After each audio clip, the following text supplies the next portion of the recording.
40, 50, 80, 100, I don't know what not. You do whatever you want. Either you give us 0% ethanol fuel like before. If you don't give us the option, make our motorcycles and cars compatible, because we have paid heavy tax while purchasing these automobiles. Not everyone can buy a new motorcycle if you keep changing the fuel norms. So I, as an automobile enthusiast, I feel betrayed right now. I feel this is the worst government in the entire history who is making such decision. To buy a 6 lakh rupee motorcycle, I have to earn at least 7 to 7.5 lakhs. I need to pay 30% tax, then I get 6 lakhs. And then while purchasing a 6 lakh motorcycle, again there is GST and road tax involved there. And at the end, we come to know that the automobile that we have bought is not at all compliant with the current fuel. Crazy. This government deserves a praise.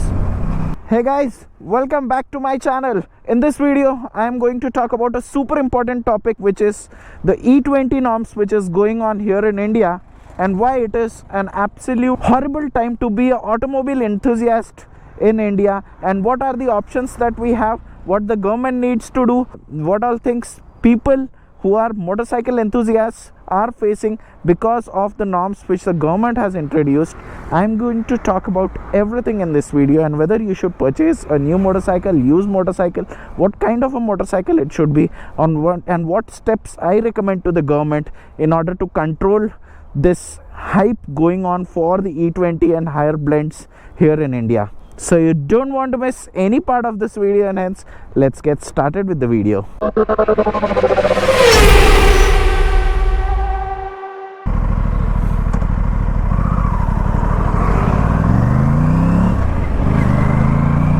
It's Saturday evening and I am out with my RS457 here at the Shamirpet Ring Road service lane. But today I wanted to talk about this whole thing about E20 which is going on in India, and what I feel about it, what motorcycle enthusiasts are going through. So let's come to the main topic, the fuel blending. The ethanol is 20% right now, which is mandatory. It was done last year in September. There was a lot of outrage. You know everything. I'm not going to talk about all those things. What I want the government to do is, you have taken 18% road tax when we purchase these motorcycles or the cars. I'm talking about the automobiles which are purchased prior to 2023, which are not E20 compatible. And you said that the motorcycle will be, or the car will be road valid for 15 years, and that's why you took the tax.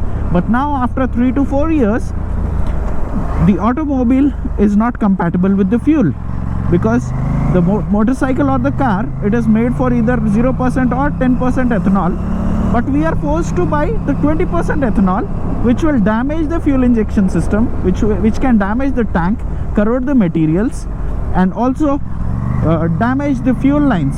If something happens to all these things, the owner has to face it. And of course, the ECU is not tuned to intake 20% ethanol, so there is a performance drop as well. So what the government needs to do is, they need to replace all the parts which are required to make the motorcycle or the car E20 compatible. As of now, the owner has to deal with everything if something goes wrong. You have taken the tax. You said that for 15 years you can run the motorcycle, but now you change the fuel and you don't give us an option. If you don't give us an option, that's okay, but you need to take care of the older motorcycles or the cars. What are we supposed to do? Even I had an i20 until last year, which was not E20 compliant, and now I've sold it. But let's suppose if I had it, what would have I done if the fuel system goes wrong? I had to shell out money from my own pocket, and even after that there is no guarantee that it will keep working the same way it used to on the day one, because the fuel is no more compatible. And now the government is talking about increasing the fuel blend from 20 to 30, 40, 50, 80, 100, I don't know what not. You do whatever you want. Either you give us 0% ethanol fuel like before. If you don't give us the option, make our motorcycles and cars compatible, because we have paid heavy tax while purchasing these automobiles. and you said that it will be compatible for next 15 years, but we are not allowed to have the same kind of fuel now. So what are we supposed to do? This is a genuine appeal from the government that I'm making. I'm not sure even if they will be watching this video or not, but I appeal to the audience who are watching this video. Question it everywhere to the government. Every single appeal, every single voice counts. If we don't make noise now, the government will keep doing whatever they want. And I don't know what to say. Like for me, let's suppose, because I am a motorcycle enthusiast, if I want to upgrade my motorcycle, and let's say I want to upgrade to a premium motorcycle which is a used motorcycle and which is not E20 compliant, what the hell am I supposed to do? Even if I buy the motorcycle, something happens to the fuel pump or the fuel line, it will cost a bomb, because the premium motorcycles, maintaining it is not a joke. So who is going to bear that cost? So what I feel is, because we don't have an option right now, of course there is XP100 which is ethanol free, but it is like 170 rupees. Forget about the cost, the availability is so less. In entire Hyderabad there is only one fuel station which is supplying XP100. So you can imagine that is not a practical option. If you want to leave the city, you are out on the highway, you don't have any options. The max you will have is XP95, and that too it is very rare. So getting a used motorcycle which is manufactured prior to 2023, it does not make sense. Now coming to the new motorcycles, let's say you buy a new motorcycle which is E20 compliant right now, and tomorrow the government decides to step up to E30 and they don't give us an option for the E20 either. Then your new motorcycle or the new car will also become non-compatible with the fuel. What the hell are we supposed to do? The government is not at all thinking about all these things. All they want is money. They want to reduce the import cost of the crude oil. I absolutely understand that, but there should be a proper strategy to it. India is a country where there is a lot of population, and not everyone can buy a new motorcycle if you keep changing the fuel norms. So I, as an automobile enthusiast, I feel betrayed right now. I feel this is the worst government in the entire history who is making such decision. And on top of it is Nitin Gadkari. I don't know what his supervisors or his secretaries, what research they do before coming up with these advices, and then they directly announce it. I feel that everyone should get an option. If you are not giving us an option to go back to E0 fuel, make our motorcycles and cars compatible, or else refund the tax that you have taken while we purchased this motorcycle. You want the tax, you want to reduce your import duties, you don't want to reduce the cost of the fuel, and you want the citizens to bear everything. This is not done, boss. This is not done. This is not how it works. And we live in a country where we pay 30% taxes even before we get our salaries credited. So paying taxes and then getting the motorcycle, to buy a 6 lakh rupee motorcycle, I have to earn at least 7 to 7.5 lakhs. I need to pay 30% tax, then I get 6 lakhs. And then while purchasing a 6 lakh motorcycle, again there is GST and road tax involved there. And at the end, we come to know that the automobile that we have bought is not at all compliant with the current fuel. Crazy. This government deserves a praise. I don't know where it is going to end, but right now I don't see it ending anytime soon. At least for the next 1 or 2 years. Even if you are thinking to upgrade your motorcycle or car, please don't do it. You never know what bullshit rule the government might come up with, and they will forcefully implement it on us without even thinking about the consequences.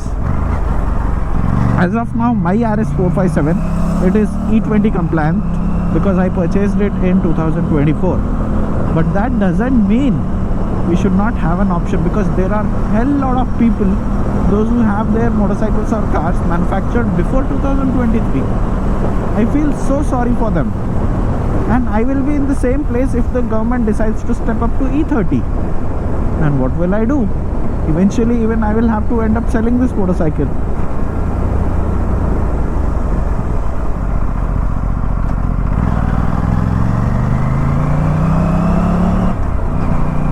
After earning so much, after paying so much taxes, still getting betrayed like this, and we are literally begging for clean fuel from the government. This is what we deserve? I don't think so. You guys let me know. Let's chuck everything and enjoy the motorcycle now.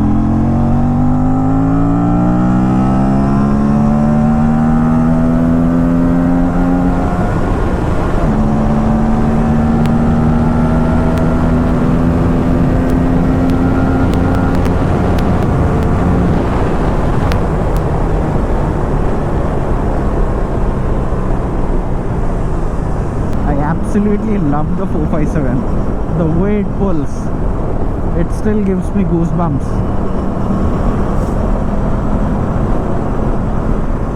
And I am like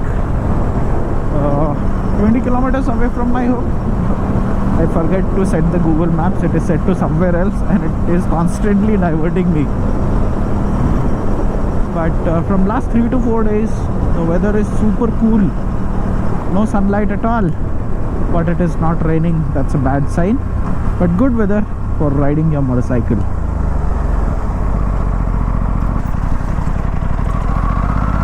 I came till Kisara, and now let's take a U-turn from here, because we should return back home before it gets dark.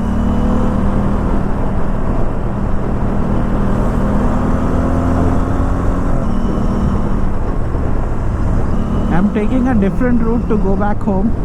While coming, I took the ORR service lane, and now I'm taking this Kisara route, which is kind of a dense forest route. I cannot maintain higher speeds on this road, but it has good twisties. I can enjoy the nature, and this is what I like. So I think it's time to close this video. I hope you found it helpful. If yes, do give it a thumbs up, and also subscribe to my channel, because it is free for you, but it definitely helps me a lot. And also post your thoughts in the comment section below, because you get to know my perspective through my videos, but I don't get to know your perspective. So it's very important to post your thoughts in the comment section below. With that, I will sign off from this video, and I will see you in my next video. Till then, bye bye.